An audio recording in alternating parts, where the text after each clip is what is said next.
Hey, was. Nicole, oh my gosh, I'm frothing for this one. I Come don't think you on, should. hit me. Look, I've been doing some research and I realize I only know 25 letters of the alphabet and I have no idea about why. Welcome to the Tradies in Business podcast with your hosts Warwick Bidwell and Nicole Cox. Divert your phone and grab a brew as Waz and Nick unpack tips, tales, secrets and stuff-ups from guests both inside and outside your trade, helping educate and inspire you to break the cycle of gut-busting and money stress and create a true trade business. Listeners, I have to admit, that was actually pretty funny, Coxie. Thank you. And your delivery today, I must say, your delivery today was on point. I wish I could say I even practiced that one, but I did not. It was totally on the fly. You must be firing this afternoon, Coxie. I am. All cylinders. Do you know what else is weird? That whole on point thing. It's about ballet. Yes. And that stuff hurts. Now, something that doesn't hurt is having guests on our show. We love having guests on our podcast because it makes us look cool, which we suck at usually. So we've got a super cool guest today. I've been looking forward to this chat, and I'm going to do our usual thing and not read a bio. We don't even ask for bios. I think we used to when this show was in its infancy. We did. And I just gave up because usually bios are boring as batshit. And our guests do a much better job of telling our listeners about themselves. So, Cal from Young Gunz, welcome to the show, mate. Thank you. Pleasure to be here. And I also really enjoyed that joke. I thought that was hilarious. Thanks, Cal. Don't go that route. But. Don't pour unleaded on her fire, mate. Don't pour unleaded on her fire. So, Cal, been keen to chat to you, mate, because you're a fellow coach. But you're in a fairly, what I would consider to be a unique space, although I guess there's a fair few providers out there. I see a couple of people rattling around in a similar sort of niche, I guess. We will no doubt talk about your craft and what you do, but before we do, mate, can you tell our listeners why they should spend the next, 39, 49 minutes, whatever this episode's going to go for, listening to you? I think they should listen to me because, or you guys listening right now should listen to me. I'd say because what I've done when it comes to building this business personally, I would say it is unique. Was in the fact of like how we market. We've pulled off the impossible when it comes to, which we'll get into a little bit more around how we market to people that aren't actually our clients. Fancy that, and still be profitable. So I think just the actual business structure is something super interesting to listen to if someone's trying to tap into like a dual market, so to speak. And then overall, I'm a young fella. I'm only 23 years old, so I've been in business since I was 17 years old. So I think I've been around long enough, but still at a young age that I'm up with what's going on. So I don't know. I think that's my place of being able to give a little bit of value today. That's my goal. Cool, man. You have impressive facial hair for a 23-year-old. Bloody oath you do. I'm very jealous. I'm jealous. And yours is not grey, so I'm even more miffed. It's red, so I'm not sure if that's worse. I can't tell it's red from here. No. Cal, I didn't know you were only 23. I'm going to be really honest. I'd made some assumptions that you had a little more experience behind you. So that's super impressive to me because the way we connected, and I know I have the benefit of knowing a little bit about what you do, but I have sons in your age bracket, a little younger than you, not much. One of which is also like you, very much an entrepreneur. He's very keen to make his stamp on the world. He's out there doing things in his own way. He'll probably listen to this one. Hello, Blakey, if you're listening. He's going to kill me now, by the way. I find it really interesting the way the world has opened up for motivated people to be business owners at a young age. It's really, really changed. So I'm super keen to hear about your story. If you've started at 17 and you're only now 23 and you're doing what you're doing, tell us a bit about how you came to be where you are now. You want the long story or short story? Go the long one. We got all day. So I've got, you might have already noticed, but I've got ADHD. So I'm constantly just sporadic, hyper-focused and things. I get fixated on things. I struggle a lot with it. So I come from a background, two beautiful parents that were mum university degree, was a teacher, did the teaching thing, really high level teaching. Dad was a psychologist counselor. So I've got this dynamic of two very intelligent parents, and my brother is super IQ as well. Brilliant dude. And I was just a kid that loved lifting weights, I was 15 years old. I found the gym and found a real passion for that. And so I was your classic C student, My mum was the head of a curriculum at the time, so she was like at the schools as one of the big dogs, so to speak, and I was just your C grade student plodding along. And so I never really knew what I wanted to do. And then when I started training, started going to the gym, I did my certificate 3 and 4 of fitness as a traineeship. So I got a day off school in grade 11 and 12 to be able to do that. And then I found myself in grade 12 going to school, but I had just under 20 clients I was only charging $30 an hour, and I'd train before school, do training sessions after school. So I just found a real love. I just found what I loved with training, and then I began to realize, I can make some bit of pocket money with this through the week as well. So honestly, the business stuff just started from there. That was what I was going to do. I wanted to be a personal trainer, and that was my goal. Before online coaching was a big thing, I thought of the idea of, helping some people one-on-one via phone with diet plans and training. So at 17, I had my very first online client paying $40 a week at 17 years of age. Crazy. And that's since then I've had online clients ever since then. So that's how the whole business stuff got structured in my head, is that I was never going to make a fit to the uni mold, never made a fit to just the workforce. I just wanted to do what I loved and make some dollars doing that. So I hope that answers how I got into 100%. Business. Yeah. That's really cool. You've clearly got great parents that are supportive, and I say that because I think I'm a great mum who's very supportive of my kids' passions as well.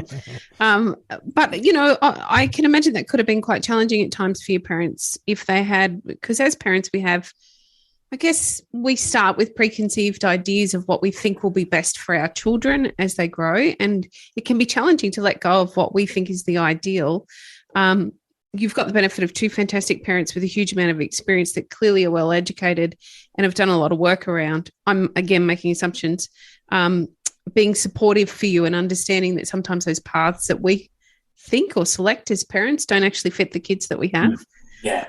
Because we don't all fit into the ideal mold. Yeah. So I'd have many conversations with mum and dad. Both were always super supportive. They realized, that I wasn't ever going to go down the route of just getting a job or like getting a degree and whatnot. They just knew it. So there was times that really tested with them. Was I successful at business all the time? Absolutely not. I'd have drips and I'd roller coaster drips, dries, whatnot. Sometimes I'd find myself going back to my very first part-time job when I was 14, just for a couple of days to keep myself afloat, which was a hardware. I love hardware. To this day, my boss there was one of the coolest bosses I've ever had. Well, my only boss I've ever had. So, and I'd go back there working their heartbeat if I had to. But my point being is that a couple of years down the track was more when I was a later teen, when I was like 19, and when I really wanted to make this thing profitable and work. And I'd have some real tough conversation with my parents, and where they'd always believe that I was going to do it, and I'd consistently tell them I was going to do it. I was going to crack the code, I'd say. I'm going to do it, Mum, Dad. I'm going to crack the code. I'm going to figure it out. Because I had so many people I was beginning to get aware of in a network that were doing really well with their coaching and whatnot. I'm like, there's got to be something out there.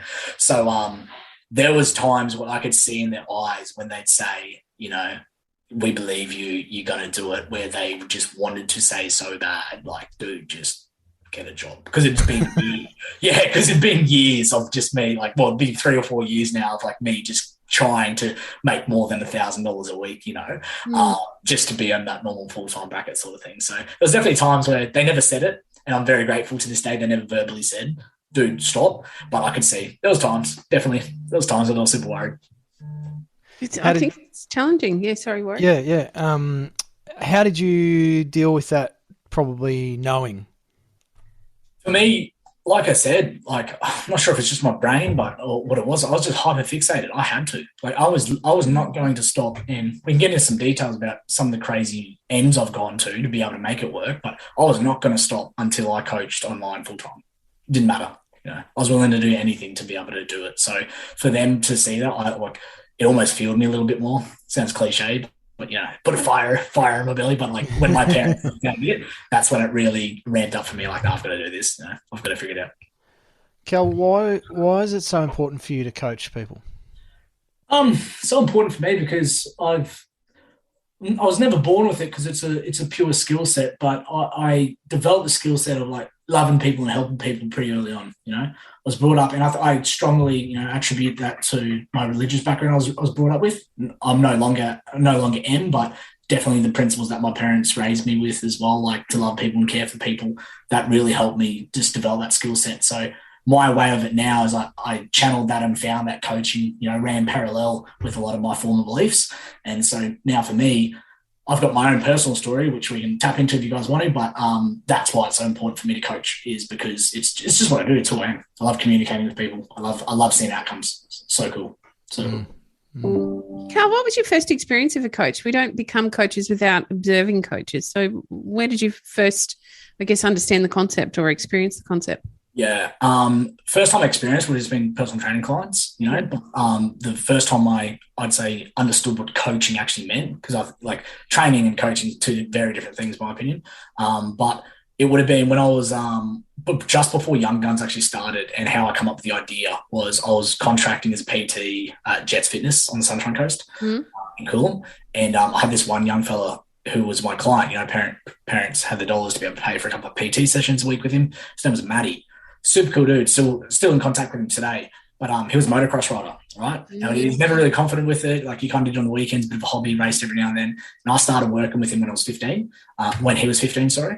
And just seeing him, I worked with him for all the years up until he graduated. And that's kind of when I went Young Gunz full time. But I just fell in love with the fact that a lot of the times we stopped actually, doing so much gym training and whatnot, when we'd find ourselves in these 10, 15-minute conversations where I was coaching him on life skill sets and the girl he was chatting to at school, or what was going on with his mates, or drugs and alcohol, whatever it may be. And I just found there was such a depth to our relationship, got super strong because we were coaching. It was literally helping me out with his life path and whatnot. And so the training it was the thing that created the space. When someone's training, the endorphins release and whatnot, it was the thing that created space for him to feel comfortable to be broing out with me. And I was only 19 too. I was only a couple of years older than him. So I got that feedback from his parents too. They both reached out and said, "We're so thankful for everything you've done and whatnot." And that's how I come up with, one day I woke up, I'm like, how about I stop working with all these Karens just to pay for my rent, just to pay for my rent as a contract, because I was paying $880 a month, just to contract a gym. It's crazy. Wow. I was just like, how cool it would be just to work with the Young Gunz, And so I just woke up one day and thought of Young Gunz and pulled the pin and quit to start this. Yeah. I just love the idea. I was going to say, what's even funnier about that is we did an episode on the podcast here where Croxy went full Karen about some stuff. A couple of times now. I fit the demographic well. Yeah. I love what you do, though. I love, again, as a mum, I've got 3 young men now. They're all adults now. And I think it's really missing space. So I'm keen to talk about Young Gunz. Tell us about what you do in Young Gunz. And then maybe you can take us through why this is so important to you. Clearly, there's something in your background that's really made this important for you. So yeah, I'm holding on to it. See how I'm making this? You get the climaxes and just drip feed a little bit out. Yeah, and I'm sitting there going, well, you just get to the frigging point, man. Yeah. So what is Young Gunz? That was a question there. Yep. Yeah, so Young Gunz is, the best way I like to describe it would just be a male youth development program. So we fit in that grey area, and it is a grey area of where a young dude isn't going to fit into the aspect of, being go to psychology or counselling, or has big mental illness issues or whatnot, nor does he fit the mould of just being the dude that plays footy, or he's at the rec club on the weekend, you know what I mean? So we fit that area of a lot of our young fellas are the gamers, they're super introvert, they don't have any mental illness problems, so to speak, or issues, but they just don't have confidence. They don't have self-worth. They don't have the balls or the ability to get up and try, So, and that's the mold where a lot of parents, number one, either can't get funded to get help they need, or number two, they're sick to the ends of trying to get him to be motivated to go do something. So we use 3 pillars: mentorship, movement, mindset. We understood how important it was of having someone in the corner to help motivate, to actually extrinsically empower as well. We're really big about it when it comes to coaching, is that you can, through your communication with one another, actually move someone to want to do something. Yep. So our coaches have had to get really good at that. Well, I had to get really good at that when I first started by myself. And then movement, like I talked about before, the space that's created through training, endorphin release, etc., and win reflection and progression. Fast way you build self-worth is to reflect on, what you're doing well. So a lot of boys aren't doing anything well, or they can't see anything they're doing well. So it's like training becomes something like, holy heck, like I can actually improve on this weekly from what I do. And then obviously mindset. Once we've got someone in the corner, someone that is getting space created through something you're enjoying, that's when we can start tapping into the habits, the rituals, the skill sets, etc.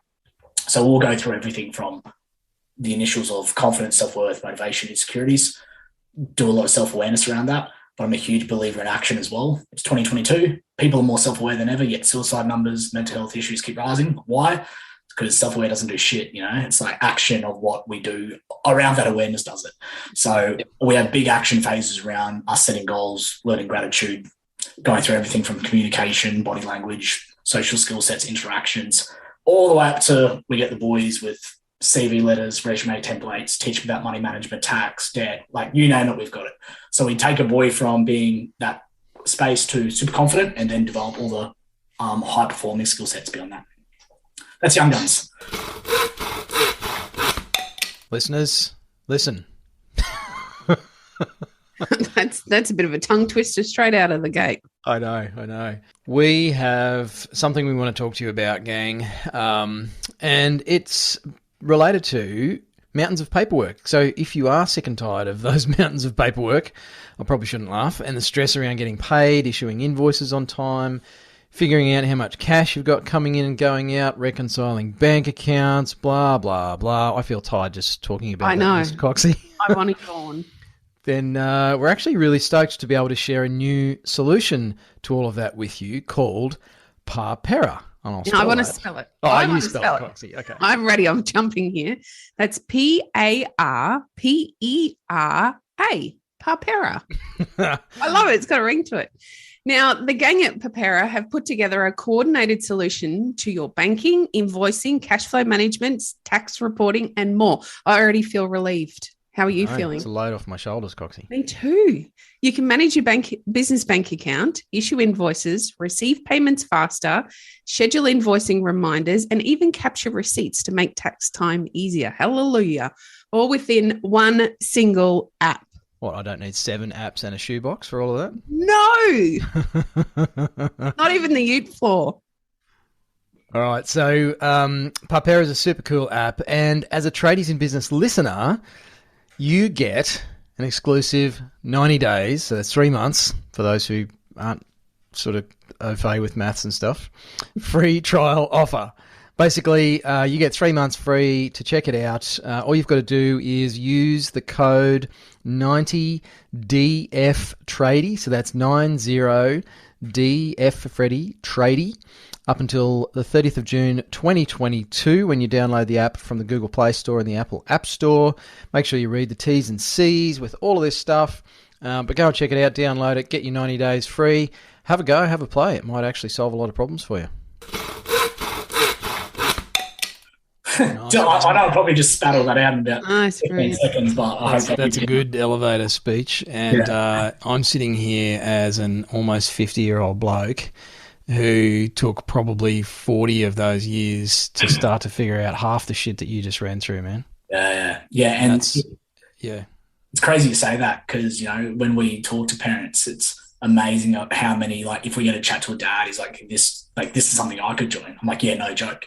Like you actually could, because what we found out after doing this for a few years now is that everything that we teach, or everything that as humans we naturally think is something that we just naturally develop, like, how to talk to people, how to present our body language, how to gesture, all this sort of stuff.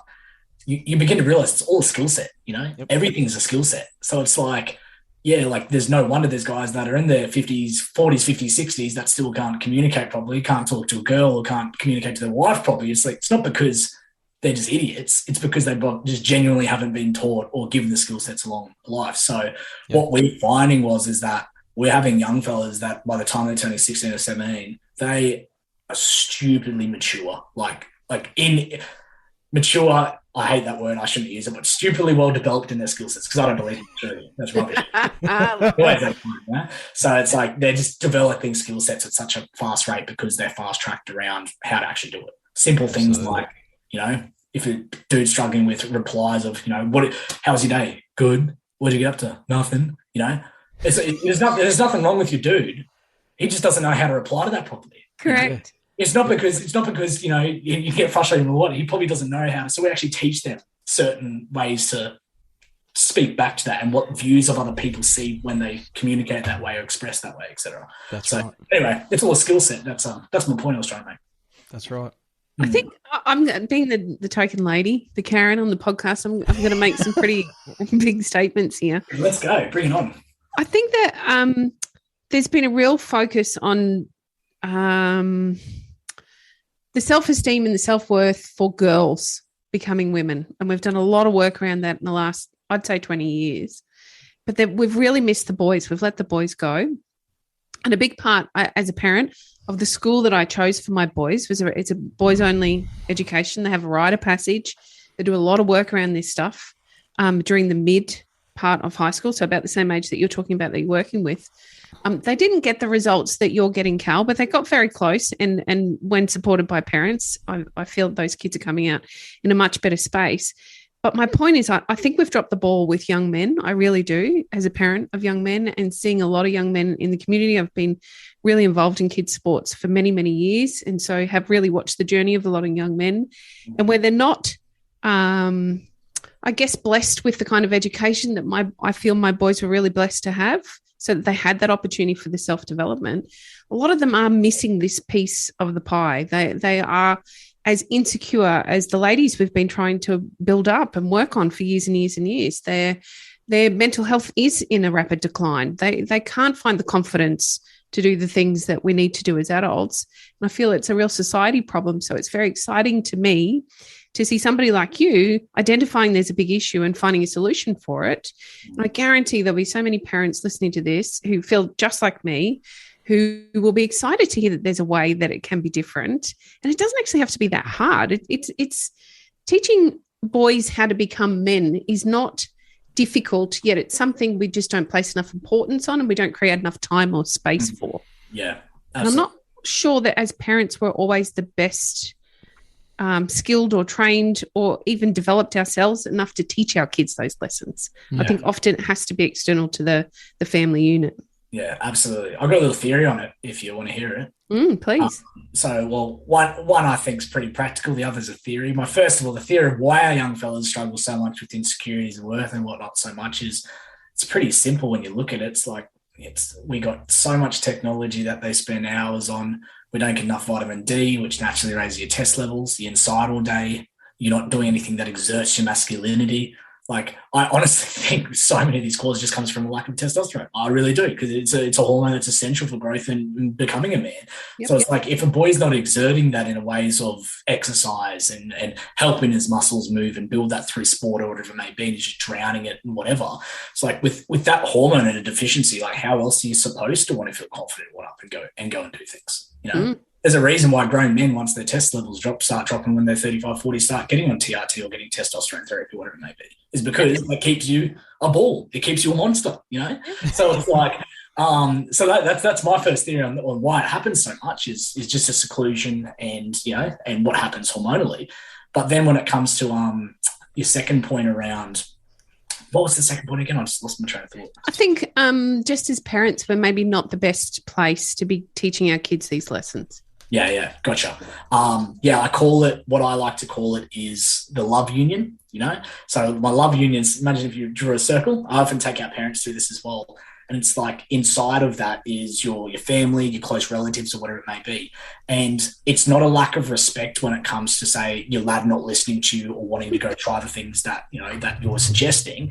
It's simply because the level of what I like to call like positive pressure or the level of resistance is higher simply because it's someone you're comfortable with talking to, So like it's completely normal. Like, and that's what we tell the parents is it's not your fault. Like, there's nothing wrong with what you've necessarily done at all. It's just, this is how our lads' brains are wired.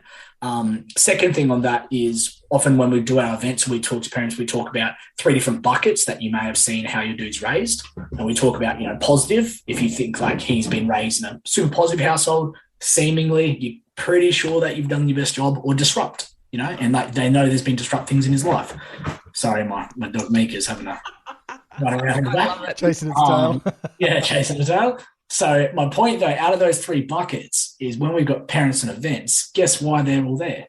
For the exact same issues. Like if you've raised in 3 different buckets, and how do your boys get the same issue? Is it necessarily you? No. So we help parents understand, like, you're probably doing the strategy, because parenting is really just guesswork, isn't it? When you think about it, there's no book on it. Well, there's many books, but there's no direct way answer. So, first of all, we look at that, and then what external, pressure does, or positive pressure does when it comes to a mentorship point of view, is we look at it in calculated interest. If you wanted to write a book, and was said to you like, hey, there's this epic soccer coach or football coach down the road, he's a great mentor, he will help you write a book. Wouldn't make much sense. Hey, might be a great mentor, but when it comes to writing a book, it wouldn't help. So we like to always look at calculated interest in the point that if we want your lad to build confidence, self-worth, and security, and help manage his insecurities, wouldn't it make sense that we bring someone in his life who's going to be the mentor, but to that direct result? People are practicing that, walking the walk, talking the talk. So just the interesting, as soon as we bring someone in that's not directly in that love union, the boys just start listening. The boys just generally start listening. It's very, very rare that we'll be met with a young man. You usually slip through our, say, marketing pipeline, if they might be probably a better fit for psychology counselling, that won't be open to or being optimistic around, actually, I'm going to give it a shot, what this guy told me that I should start to do. Does that answer that question well for you? Absolutely. I love it. It's an interesting insight.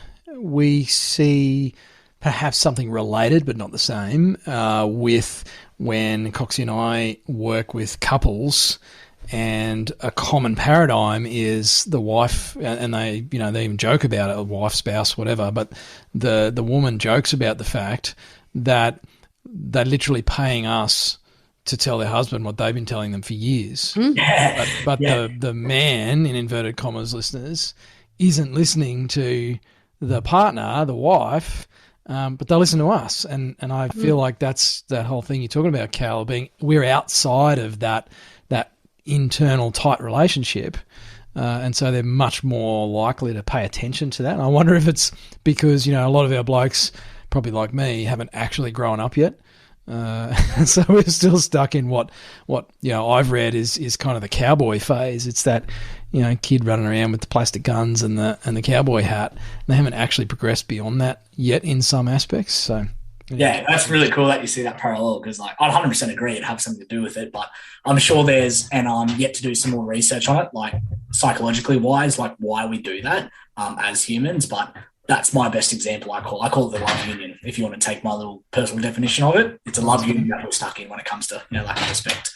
One other little example I think of with it, which our parents understand well with their dudes, is simple stuff like if they've asked them to go do a chore, do the dishes, take the trash can out or whatever it may be, it's like you're often met with resistance, or it's done, 3 million hours later or whatever it is, But then it's like if you're at a family barbecue, you've got some friends around, and one of dad's or one of mum's friends asks you to do a similar task, what do our lads do? They just pop up, and they go and do it. And parents sit back and are like, what the hell? I've asked him to do that a million times and he takes X amount of time. And it's, it's simple in how their brains work. There's just a deeper positive pressure when it comes to someone that they're not super comfortable with. I actually also think I wear it somewhat as a badge of honor, and maybe that's just arrogance on my behalf, but I feel like it's my kids' jobs to push against the boundaries that I put in place. And so as much as it might shit me to tears when they're doing everything they possibly can to test me, I feel valid and amazing and comfortable to think that it's me that they're pushing against and not something else.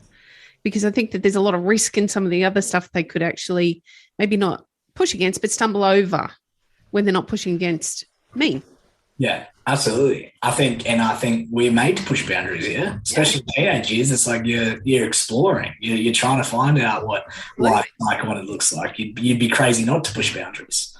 You don't want to raise your kids that are just satire robots. I think test limits. How boring would that be? That would suit the totalitarian regime, but it's probably not so good for the individual.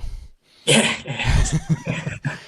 I want to ask about employers and employees and that relationship, because our listeners, many of them struggle with or will struggle with that mentorship role that they probably unexpectedly find themselves in, and sometimes reluctantly, as an employer of young guys, predominantly. It's still, male-dominated industries in the trades. And a lot of our clients and a lot of the people in our trade business owner community are literally completely stumped as to how to actually influence or how to be an influence in these young guys' lives. Is it same stuff, Cal? Do you think it applies, or what's your perspective on that? It's interesting you bring this up because I love to talk about the relation between trade and our coaching young guns. I was actually talking to, I had a new client start the other week, and Dad was in construction. And so he loved the example. And what I like to look at, especially, and it's something I do personally with our employees, is when it comes to, say, power of influence on someone to be able to help them achieve XYZ outcome, is the only way. And my little favorite secret saying for this is, like, leverage, to understand what leverage is when it comes to helping someone achieve an outcome, is leverage will only ever work with an outcome if that potential person can see potential gain, So it's like gain is my word for that, GIN, so gain. So our first thing when it comes to, like, if you've got a young fella that starts as your labourer, your apprentice and whatnot, is he's only ever going to be interested in you and as a mentor and who you are if he can see potential gain. That's right. So, and it's not about, we can say all the stuff, it's a job you should be grateful for, it's a job, blah, blah, blah. but the point is like, cool, everyone's get jobs. He's always got another, if he's got a job with you now, he can go get another one, So it's right. Like, to be able to step up to the mentor role is you need to understand on a level, and this is something you might not know, and this takes connection, time, getting to know a young fella a little bit more, but understanding what his gain is. Does he really want to be in that trade? If he doesn't really want to be in that trade, guess what? He's going to be a shit worker. Yep. Because he's constantly thinking about something else he'd rather be doing. He's thinking about little Stacey down the road 24/7, or he wants to get on the wheels. So the point of it is, like, if you've got someone that first of all wants to be there, it's like the gain has to be, it might be something like, I'm really excited, it'll be a subcontractor. I want to start my own business. Awesome. But then be intuitive around helping him get those skill sets and whatnot. You've got him for 4 years. So, like, mine always, like, leverage always comes from gain. And the second thing I like to talk about with it as well is incentive. Incentives are so important. And it's like, you got to understand that we've got a positive and we've got negative incentives. And, like, I'll ask you, you're a man in business to trade. It's like, what works for employees, positive or negative incentives? Positive. They hate criticism and consequences. I mean, people will move away from them, I suppose. Yeah. But in my experience, people are more motivated by the positive pull rather than the avoidance of pain in the workspace. Yeah. And guess what? It's the same as youth, same as dudes. As a parent, when you say, I'm going to take that phone off you, I'm going to turn your Xbox off, going to take your Wi-Fi as a negative incentive, guess what you met with? Piss off, that, like, resistance. Exactly. So exactly the same thing works in a workplace. Is like, if you've got a young fella that, and you're gonna lose your job, you're gonna work for the rest of the day, you're gonna work till 6 p.m. or do an extra 3 hours, whatever. You just met with resistance and he just thinks you're a dickhead. So it's like, you have to find, the first thing you always have to do is get leverage through gain or what the outcome looks like. And the second thing is provide positive incentives. Put a bonus structure in, for goodness sake. If you got a first year apprentice that's making $452 after tax per week, throw another $50 in there for showing up on time or something like that. You know what I mean? It's nothing. So it's like a positive incentive plus a gain. That's your absolute formula to getting just remarkable outcomes. So anyway, there's my answer for that. Love it, mate. Love it. I feel like we're singing from the same hymn book, just you singing in a different language to us. Yeah, yours is much cooler than ours. And look, I'm gonna be very open here with our listeners as well. And as I get older, I probably give less hoots about what people think of me, at least publicly. I say that, but it's not really true. I'm talking to you, Cal, and I'm thinking about the stuff that you're doing. And I mean, you're the kind of young bloke that, not that I wish that I was, but I can see that entrepreneurial drive and, just the insight and the probably the real world intellect. I went to university because my old man didn't think trades were a future for anybody. It was, go to uni, get a job, make a good, honest living. And, it's just that industrialized, systemized way of life, which is just, it was boring as batshit and I hated it. And it's not until I started this gig, coaching, that it's actually lit my fire, as you talked about earlier. So I think it's so sad that parents are missing the opportunity to actually build a generation behind them that are better than they were. And I see a lot of parents almost, and I don't know if they do this consciously. I hope they don't. But it's like they're keeping their kids safe, but in that way they're keeping them small, because if their kids are better than they were, then they can't deal with that. And I've actually seen parents do that. Yeah, they get the shits because their kids are better than they are, or achieving more than they were, or more entrepreneurial than they are. And it's like, what? How is that making any sense to someone? And employers, the same thing. Mm-hmm. So I'm speaking directly to any of our listeners who do what Cal was talking about. It's that punitive punishment approach to someone's performance. Like you don't whip the dog or the horse to get it to do more stuff, because eventually it's going to turn around and kick you in the head. Yep. Or run away.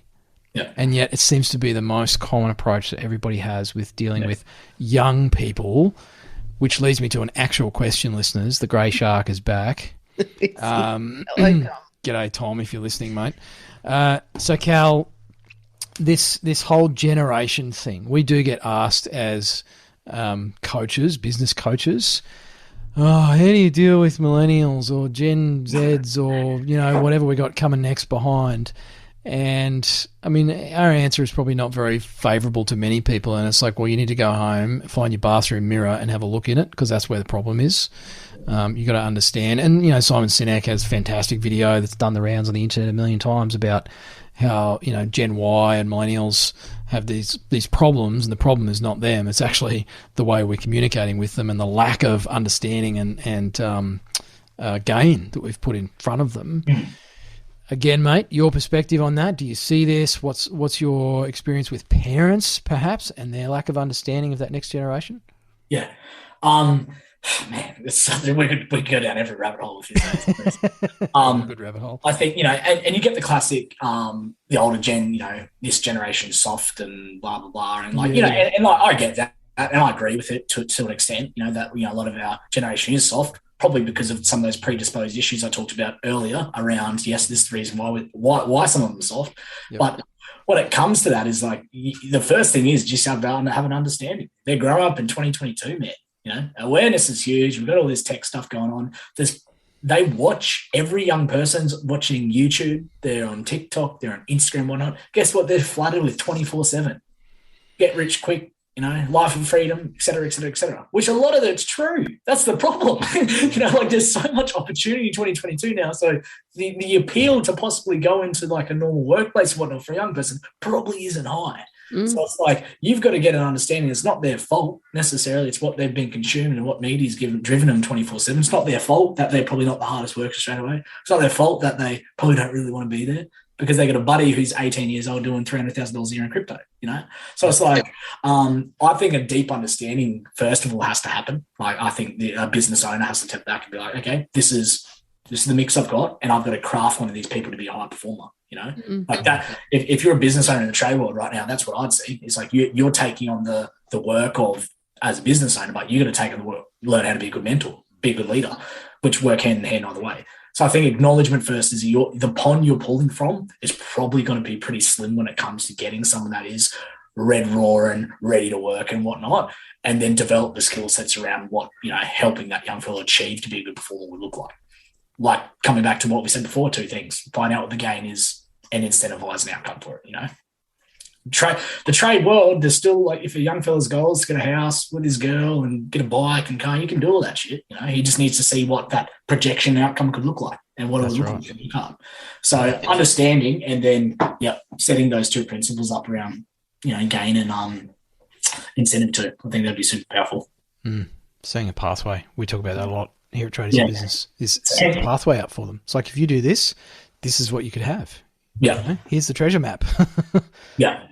And it's like, I like to flip it on the head as well. If you ever get asked the question, from a tradie and business owner and whatnot, they always complain about everything. They just don't know how to work hard anymore. It's like, well, do you know how to work hard? Because you don't know how to mentor a lead yet. You haven't worked hard enough in that area of yourself. So it's like, it's a two-edged sword, man. If you want to complain about the millennials not working enough, you need to learn how to work harder as a leader to be able to get them good. That's right. So, couldn't agree more. That's my thoughts. I like Coxie's this episode. Our clients are Coxie's just grinning, listeners. I'm really blessed to be in a position to have had all this experience so recently that I can share those opinions with our clients, but it's going to make a whole bunch more sense coming from you because it's not mum telling them what's going on. It's Cal, and Cal's a bit cooler than mum. I actually listen to Cal. I do my best. I don't know. I think the last thing that the last big lesson many of us learn is to look in the mirror first. And I think if we as business owners could take the above the line approach and look in the mirror and learn how to look there first before we even attempt to solve any problem or issue, we'd see that we can lead a way out of any problem, any issue, whether it be team or anything else that happens. You know, a lot of this stuff happens with clients and business owners as well. So you're speaking a lot of sense. I really love it. And you still haven't told me what your story is. So now's your time to tell us what your story is. We won't do the end. We'll do the big jump. Just to summarize what you said, though, quote just come up in my head. And I'm not sure if you guys have read the book, The Miracle Morning by Hal Elrod. And great book. And a lot of my story might link into a bit of his as well. But one of his things he says, and that's one of my favorite things ever, is around blame is pointing the finger at something who's at fault for something, but responsibility is the person that's willing to take action and fix it. You know, right. I think if we can all just live by that, especially as business owners, that we can blame you millennials, we can blame outcomes, we can blame, whatever it may be, but it's like, you ain't doing shit, you know? Your little mouth running amok around blame's not going to, you know, make you extra money, get good employees or train people for you, you know? That's right. It doesn't change the situation. They can pin the blame on somebody else, but you know, that actually gives control away from themselves when it comes to creating results. Yeah, absolutely. Sorry, story time. I've been hanging out on it. Let's go. So once upon a time, there was a guy called Cal. So I would say that I didn't live a very normal late teens and early 20s. I'm certainly very grateful for a lot of stuff, but I had a lot of hard patches through my life. So and this will click with you on the integration of mental health and training and stuff like that. I hope it does anyway.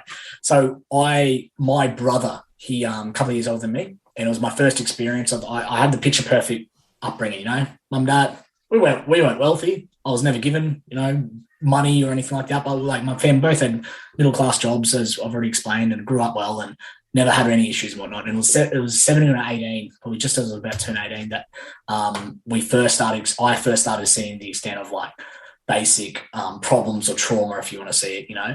And I'm actually, just a quick side note, I'm writing a book at the moment, and it's called How to Win When Born a Loser, the When Life Sucks Survival Guide, because I want to put some real practical shit when it comes to how I solved a lot of my own personal problems.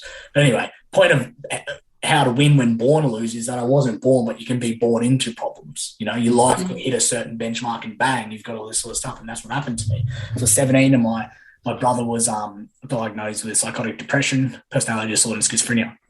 You know, coming when he was 20 or 21. And so through that, I saw an extent of crazy mental illness issues. And I like to distinguish that a lot. When people talk about mental health, mental health is your general well-being, you know, how you're going with your anxiety and your stuff. Like mental illness is bad shit, you know, and so that's why we help with our parents to distinguish as well with what's going on with your dude. He's not mentally ill, he's just struggling with somebody's mental health, which can be a predecessor to mental illness, which is why we sit in that area. You get the point. So, so we saw a lot of bad stuff where I would meet different versions of him, personality to everything. I've walked in on him, attempted to kill himself, cut into his body and all sorts of shit, as you can imagine. Through that time, in my love of helping people, as I was contract personal training, I actually got into firefighting with QFES. So I don't know how it fits into this, but it does. I spent 2 years working for Queensland Fire and Emergency Services, so everything from fires to road crash rescue, so ripping dead bodies out of cars and all that sort of shit.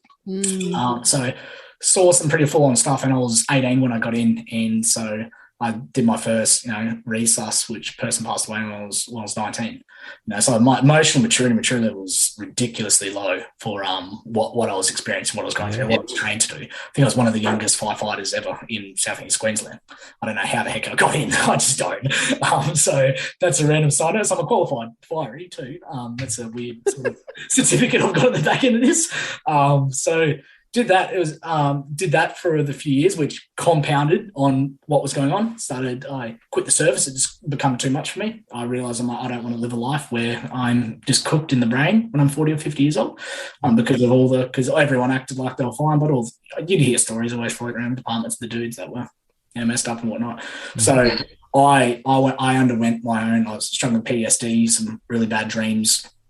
I'd wake up dead. I would wake up whatever. I would murdered, or it just some really quick stuff in my head. And when I got some psychology for that, for help with my PTSD, and I did that for just under 20 weeks flat. And what I found for myself personally is that every single time I'd go I was always just met with self-awareness. And for me, it felt like I was just banging my head against a brick wall. Like, for example, it was like always there was problem. And I like realized, just had the kind of, snap in my head of like, our brains are so amazing. We never forget, we never actually forget whatever you guys have lived, whatever years you are now. And if there's been bad things happen, you never forget them. What do you learn to do? You learn skill sets to manage them. So I was never given an action plan. And from there, I was kind of adamant to find out some fundamentals of what was going to help with me. Through that time, slot this in quick, I forgot about it, but one of my best friends passed away unexpectedly at 21 years of age, and then I fell into a deep depression. I was alcoholic for 18 months, drank my life to nothing, and often thought about ending my life. And so through all this mess, and this was in a 2.5 year time span, it was messy. I honestly can barely remember a lot of the time. I just can't, where I'd either be just pissed or it was just too traumatic in my head to funk. It's so weird. I don't know how to describe it. And so post that with the counseling stuff and the psychology, I realized there was just a few fundamentals that I wanted to start doing again because I wanted to feel alive again. One of them was training, because I was training incredibly inconsistently, or not, if not at all, gained a bunch of weight and whatnot. So I just got back to my groundwork of doing something that I loved. And that's where I fell in love again of the vehicle of progression. I'd train my one focus for the day: gym, make a progress, get home. Mm-hmm. Like, I lost every social skill I had from a young fella, being out there, going to parties, visit my mates, driving to the coast, all that sort of stuff. I lost all of that too. The first time, once I started getting some of the fundamentals, the movement happening again, and really enjoying that, the space when I was training, it felt great. When I get home, I'd kind of lapse back into a bit of that deep-seatedness.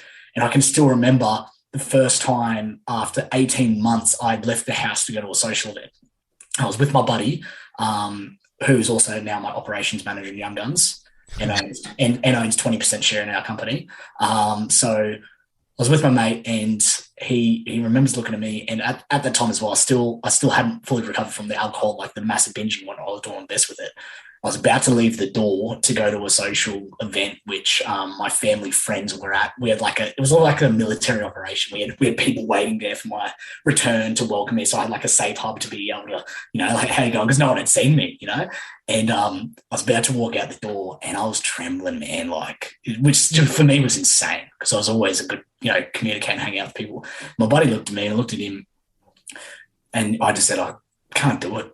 And he's like, mate, you're going to have a beer. So I just chugged 3 beers, and it just took the edge off me, just to be able to leave the house. It sounds insane saying this, got to this place, and that was my first ever social event after 18 months. So my point being out of all of this is that over slow, gradual time, I just focused on that one thing of training.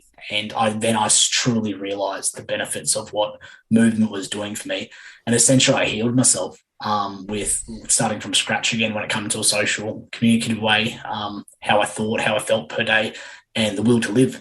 And so then I started really structuring together in my head of what were the key aspects of day-to-day of what I was doing when it come to practicing socials, when it was pushing myself in confidence level and whatnot. And so that was my revelation. I was working with this Maddie and this young fella, and I was sharing a lot of the stories that I had just been through, when I was helping, navigating whatnot. And the power of movement, the power of people that genuinely cared about me, that were in my life, that wanted to help me out of those problems. And then finally, like, my own structure that I set up with myself to be actionable, So I can't put it any more simple than this, is that I solved my own social angst, my depression, I like unmedicated, and from putting some real basic principles in. And to this day, those basic principles in our curriculum were all of the stuff that I was able to then regurgitate in a way that was applicable to, say, more of a minor issue. So that was my big revelation. I'm like, if something like this could help someone that was so messy, imagine what it could do for someone who was just struggling with their confidence or, getting out there and whatnot. So like the power would be 10 to 1, So anyway, that's how Young Gunz got started. It's a hell of a story, Cal. I'm glad you left it till last. I don't know where to go after that. Yeah. That's a lot of work.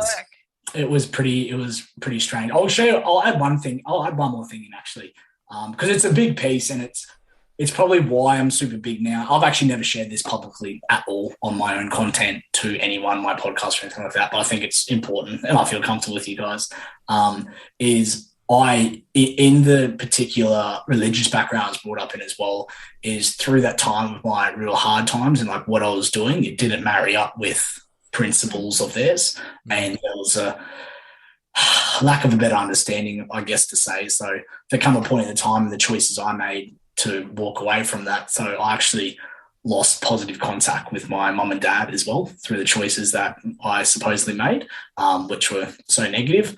So anyway, so there was that on top of it, as that all that transition phase when Young Gunz was starting. To this day, it's really just myself, and I'll communicate to my bro every now and then, who's recovering well, by the way, for anyone listening to this. He's doing really well. When it's for Amazing Psych, he's killing it. So anyway, so there was that on top of it. It was like, I just felt like my heart was getting ripped out of my chest, man. So yeah, so to this day, it's kind of my goal, just myself personally, is to make parents understand more as well about your boys' outcomes and paths and whatnot. Just stick with him, because the pain that goes through with it, depending, no matter what the choice is knowing your parents are at least in your corner throughout everything it was so damn important, because I realized how it was so important for me back when it was there, and then I realized even more how diminishing it was when it wasn't. 100%.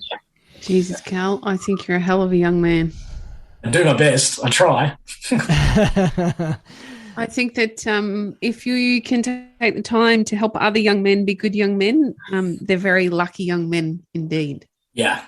They are very great. They become very grateful because we teach in the program as well around look at what your parents have been part of, that 5% that want to make you awesome and be and amazing. So our gratitude section actually covers that for the boys to understand, like, holy crap, like my parents are paying for, me to be the best I can be.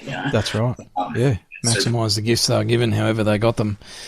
And I think, it is 2022 and there's a whole bunch of social commentary and stuff that flies around. And my personal belief is we need men in the world more now than we ever have before. And it's in the way that you're talking about, Cal, and I'm not saying that to blow smoke, mate. I'm still sitting here reflecting on my own childhood, my teenage years, my 20s and 30s, and I have this conversation with people within my inner circle fairly frequently about the impact of, my father positively and negatively, and, some people know the full extent of that.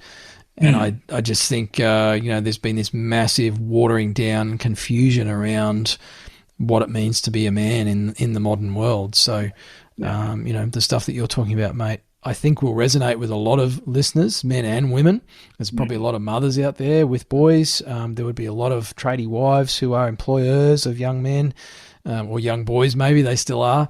And I think, if any of this really strikes a chord with you, then I'd encourage you to seek out Cal and his content, and take the opportunity to take responsibility for your influence on the young people around you. And I think that's probably my big message as a middle-aged man. I think the awareness that we have such a powerful influence over the generation or two that are coming along behind us is probably what's needed, more than anything else. So, Cal, thank you for the work you do, mate, and thanks for sharing your story. Really appreciate that and value that. Mate, if I've got a question. If you had 1,000 tradies in a room, what's one piece of advice you would love to leave them with, mate? learn to be a monster, but then learn how to control it. Nice. Jordan Peterson quote. I love it. What we teach our boys as well. Learn if I had 1,000 tradies, it'd be learn to be a monster in your craft and everything as far as masculinity goes, but then learn how to control it so that you can still be in touch with your kids, your wife, and put it at rest when it needs to be. But monster referring to be a damn good high performer. I think it's important in any aspect, especially for your tradies, because you're hard yakking men. Nice, mate. Love it, Cal. Thank you. Yeah, mate, if people do want to find out more about you and your content and your programs especially, what's the best way to do that? Just Facebook page, Young Gunz Coaching. It's spelled gangster, YUNG, so just check it out.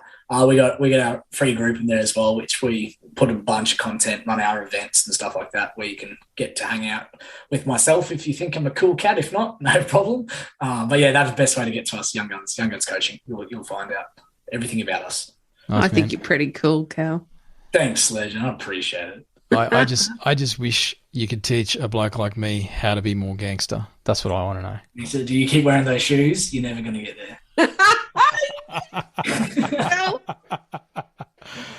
All right, and that's the end of the episode. Good thing I'm the editor and the producer, but anyway.